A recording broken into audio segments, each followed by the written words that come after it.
We have here an illustration of a nerve bundle. So on the outside, we have the epineurium. Then from the epineurium, the nerve bundle is grouped into several divisions we call the fasciculi. So each fasciculus is covered by perineurium.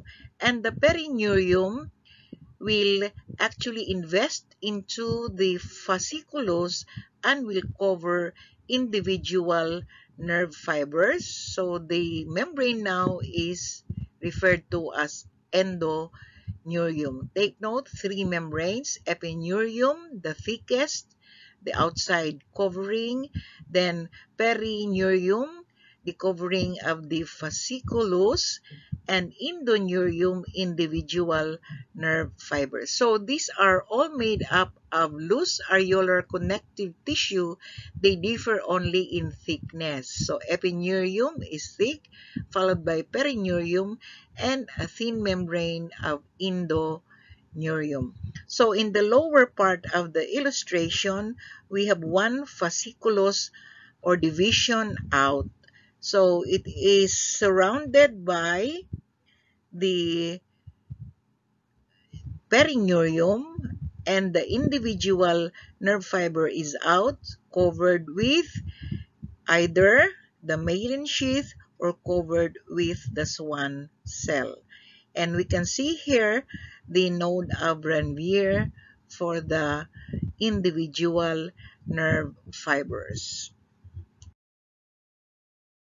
Okay, these slides contains what I've been talking about in the illustration. So we have the fasciculi, wherein it is covered by perineurium or lined by perineurium.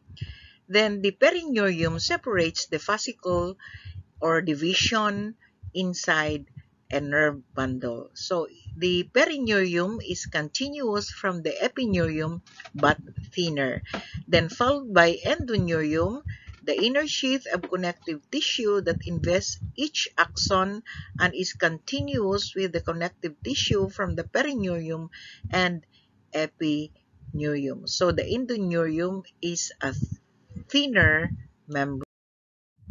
We have here an illustration part of a nerve bundle.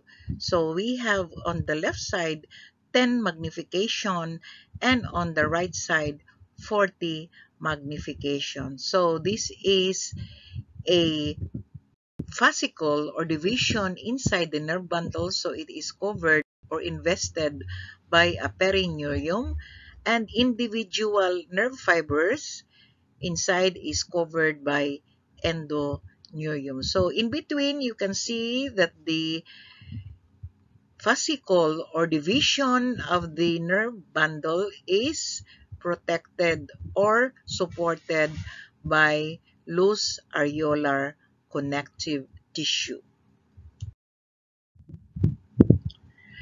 So we have here an illustration of the nerve bundle showing the different membranes. From the outside, we have the epineurium, followed by perineurium, a covering of the fascicle or division, and we have the endoneurium. In the inside of the fascicle, we have the individual nerve fibers covered by endoneurium. So on the lower portion, we have letters P, F, and E. P stands for perineurium, F stands for fascicle, and E stands for endoneurium. So we go now to synapse. Synapse can be described anatomically, physiologically, and functionally. Anatomically, synapse refers to a place of contact of two neurons in series.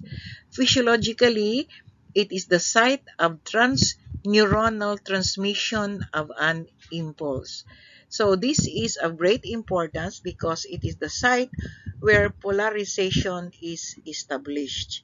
And functionally, the response or the impulse may be excitatory or inhibitory.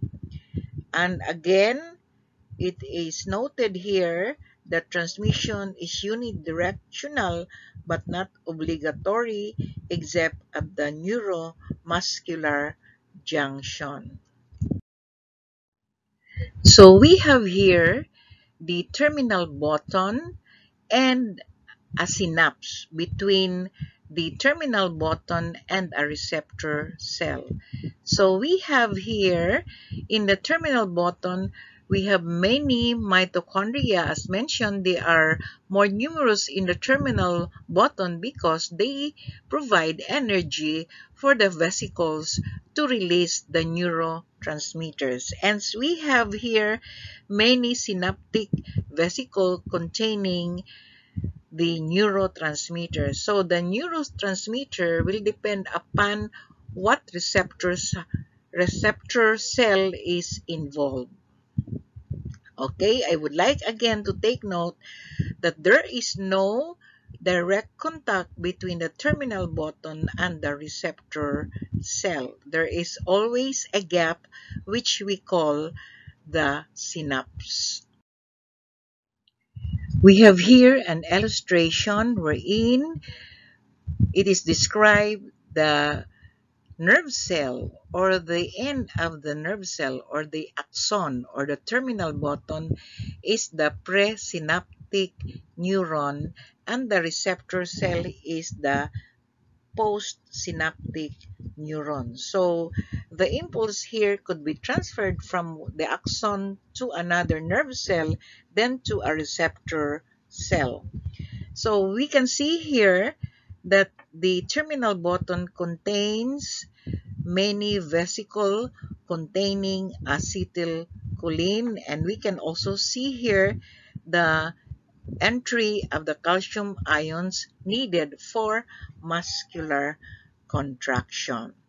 So again, we have the sodium ions involved here. So there are many inorganic substances like calcium, like sodium involved in muscular contraction. So here it is the site for polarization of the membrane of the end of the terminal button and the membrane of the receptor cell.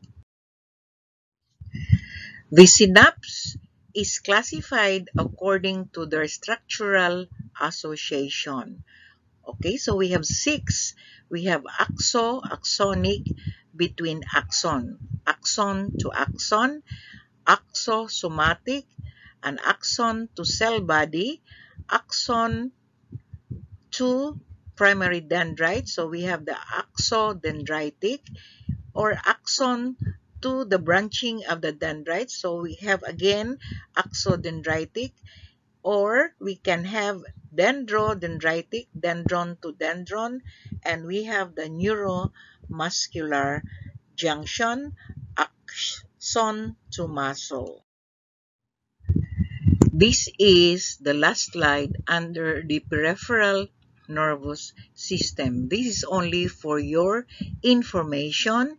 We have plenty of neurotransmitters in the body depending on the function of the receptor cell. So on the left column, we have the neurotransmitter, then followed by the structure of the neurotransmitter, then another column, functional class, and the last column, secretion sites of the neurotransmitter. So again, this ends up the peripheral nervous system or peripheral nervous tissue. Thank you for listening, and if you have any concern, please don't hesitate to contact me in my Gmail ad or Gmail account.